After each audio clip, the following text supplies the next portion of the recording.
Hi Pisces! Welcome po sa ating channel at ito ay inyong Monday Kabay Tarot reading for your career and money ngayong August 2024. Pisces, please be reminded kung nag-resonate kayo, comment down. Kung hindi kayo nag-resonate, ibigay niyo po sa iba kasi channel reading po ito. This is for you Pisces ngayong August 2024 for your career and money.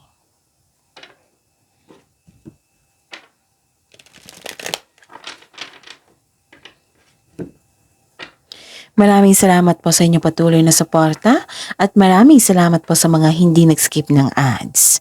Gamitin ang reading na ito bilang gabay lamang. Sa mga hindi pa nag-subscribe, subscribe na po kayo at click bell notification para malaman nyo na may bago tayong video. Para sa mga gustong magpa-reading po, may lumabas dyan sa screen nyo ngayon. Panoorin nyo po at sundin ang instruction. Calling the attention sa mga suki ko dito na Pisces. Open na po ang inyong Monday Kabay Tarot reading for August 2024. Pwedeng nakafocus sa career and money, pwedeng general reading. So message me for schedule. Maraming salamat po.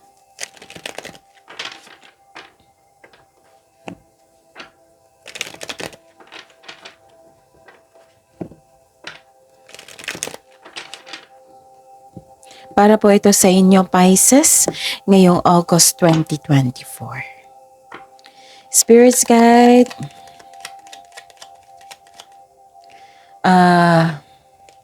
mga ganap po sa career and money ni Pisces ngayong August 2024. I need 3 cards po.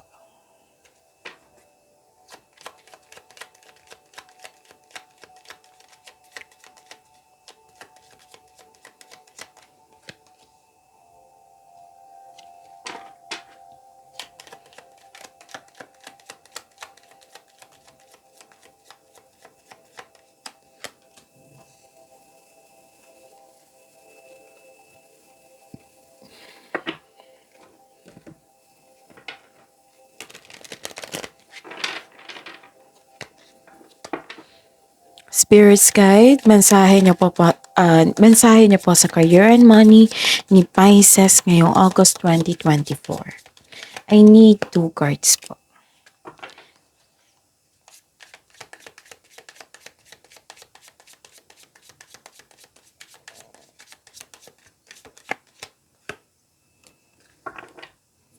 Alright.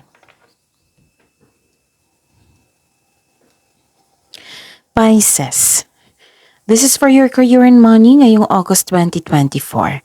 May nakita ko ditong cut off of communication, loss of connection, hindi nagkibuan.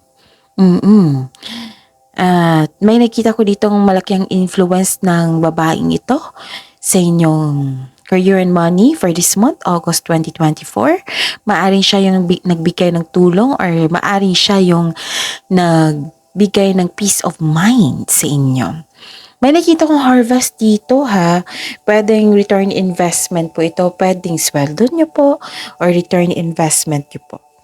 Tapos nakita ko dito na nag-overthink kayo.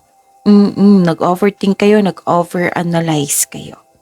So, ang mensahe po para sa inyo, free from problems and money troubles. Free from problems and money troubles. Enjoy the passion of love. Love and be loved. And loyalty. True friendship and loyalty are among the most important values. Be loyal to your friends.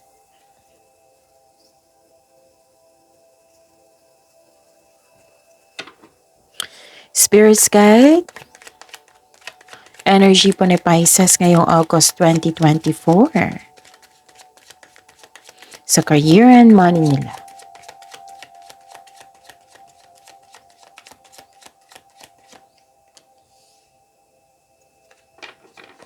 And the clarification of this card po.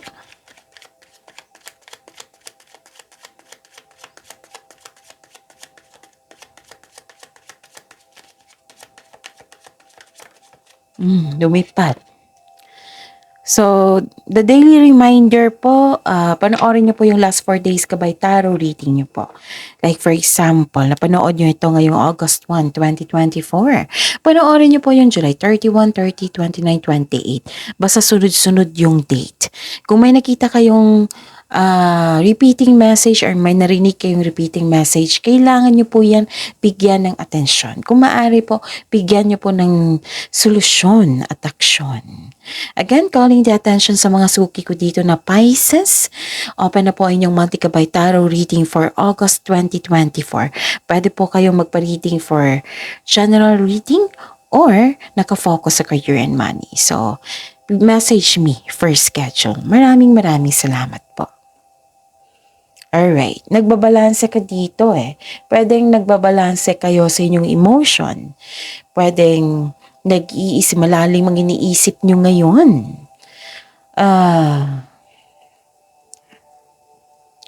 Nakita ko dito nagkaroon ng moderation, nagkaroon ng pagkakaisa, nagkaroon ng divine timing, moderation, serenity, combination of forces, harmony, pagkakaisa po. Realization, yes, may nakita ko dito. May nakita ko dito na may masungit kayong customer or kliyente. Or sobrang sensitive ngayon. Kaya kailangan mong magkaroon ng mahabang pasensya at pag-intindi. Okay? Sa kaperahan, this card asks you to pay attention to your income at sa paggasta. So, control on overspending, kailangan ng bagbalansa dito. You are divinely guided. Pisces.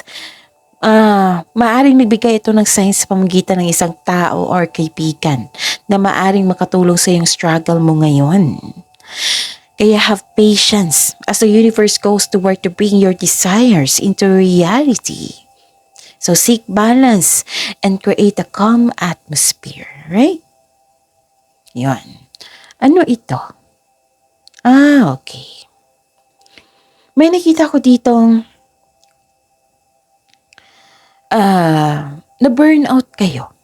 Nag-overwork ang ilan sa inyo. Pwede din nagkaroon ng undervalued kayo sa isang tao. Burnout kayo, gusto mo nang mag-resign or iwan itong ginagawa nyo. Feeling uneasy kayo sa inyong career and money ngayon. So, sabi po ng card, huwag kayong mag-alala. It's never too late to begin again. Kasi nakikita ko dito, parang pagod ka. Hindi ka gumagawa ng solusyon. Kumbaga nag-overthink po kayo. Baka pagod po kayo. Kailangan nyo ng pahinga. Right? Oo, dito pa lang. Sa overthinking na yan, nakakapagod yan, ha?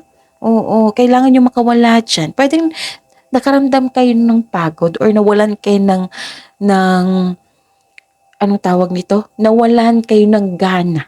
Kasi, nakikita ko dito yung tao na, or, kasi may cut off of communication dito. Pwede din na nag-overthink kayo. Nauubos yung energy niyan yan eh. Sa kaka-overthink niyan, Pisces, mauubos yung energy mo niyan. Gawa kayo ng solusyon. Kasi nakikita ko dito pagod kayo, pahinga kayo. Tapos pagbalik nyo, recharge na kayo. Gawa kayo ng solusyon. Okay? Kasi kung bibigyan mo ito ng hard work at dedication, magkakaroon po ng financial prosperity. Yes. Basta patuloy mo lang do yung pagsusumikap nyo. Wag po kayong sumuko. Okay?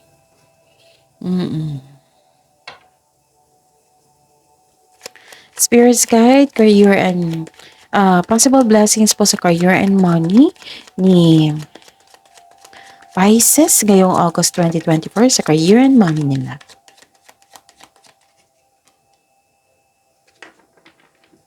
And the clarification po.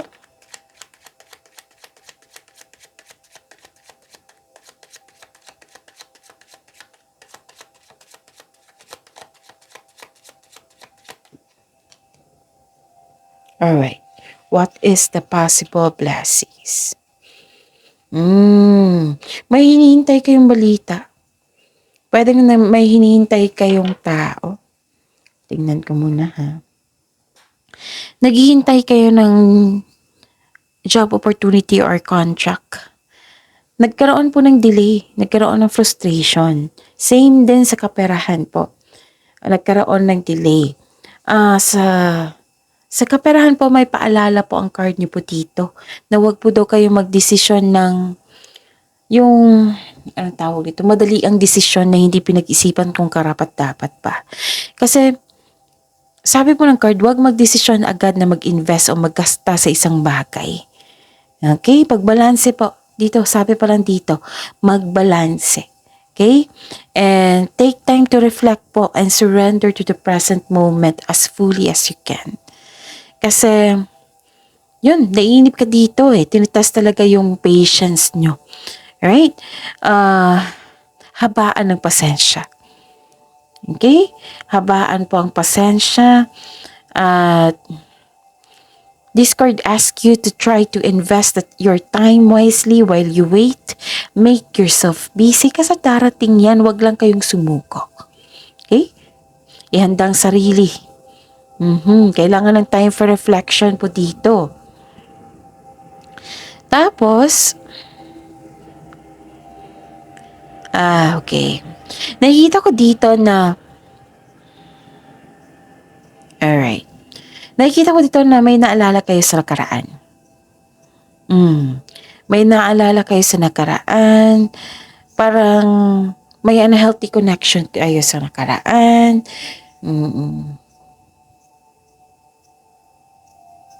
Actually, nakita ko dito yung blessings na very supportive ang grupo ng tao sa inyo. Nagbibigay ito ng motivation sa inyo Nakikita ko dito.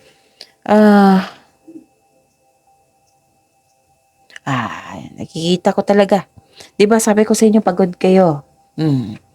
Kailangan ng pahinga dito. Nakikita ko dito, sabi ng card dito, magpahinga po daw kayo. Take time for yourself.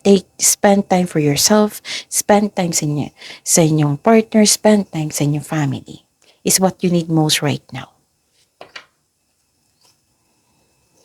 Kaya pala. Ang message dito, love and be loved. Feel free.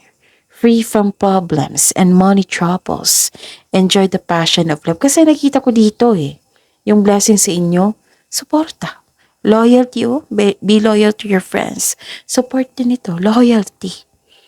Ito yung blessing sa binigay sa inyo. Ang ganda. Maliban sa inyong harvest time, nakita ko dito yung support and loyalty.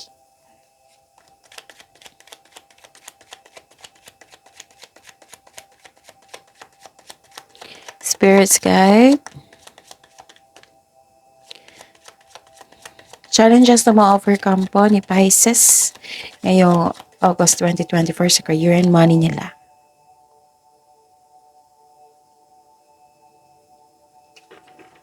And the clarification of this card po.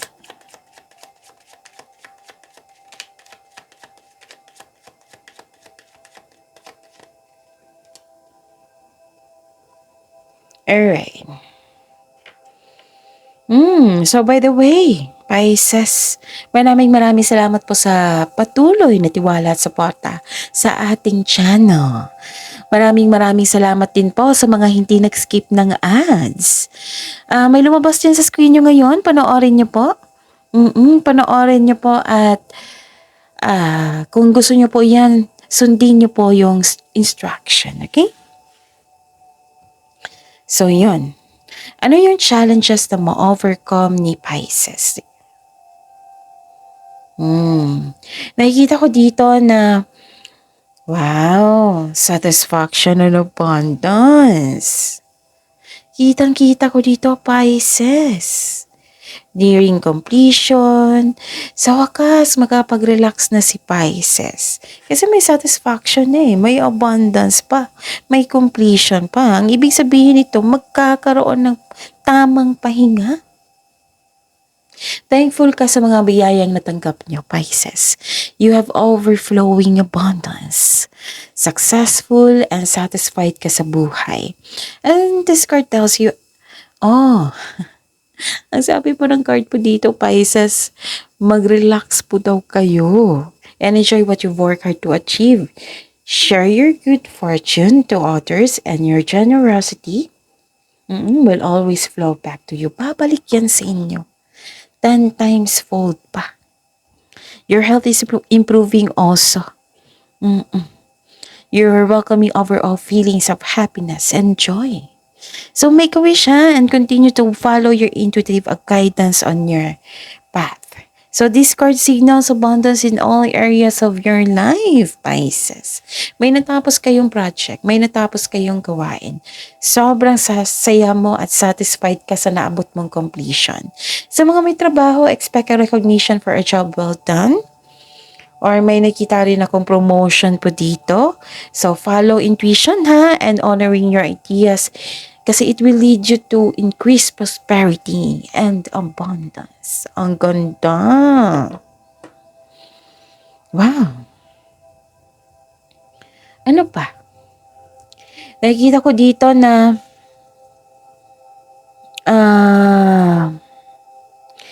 may concern lang kayo sa isang tao na immature, ayaw binabalaan. May concern kayo sa kasamahan siguro nyo to sa trabaho. May concern kayo na maka-encounter ka ng immature na tao. Ayaw nyo makinig sa inyo.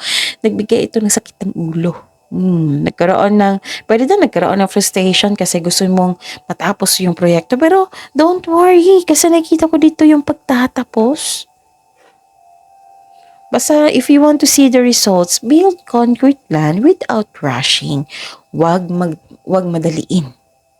Okay? So, ang galing. You have abundance. Ang galing, ang ganda. Pagbalanse, abundance. Your love. Maraming nagbigay ng loyalty and support sa inyo. So, that's it. Pisces, please like, subscribe, and click po button for notification para updated po kayo sa daily tarot reading natin. Maraming salamat.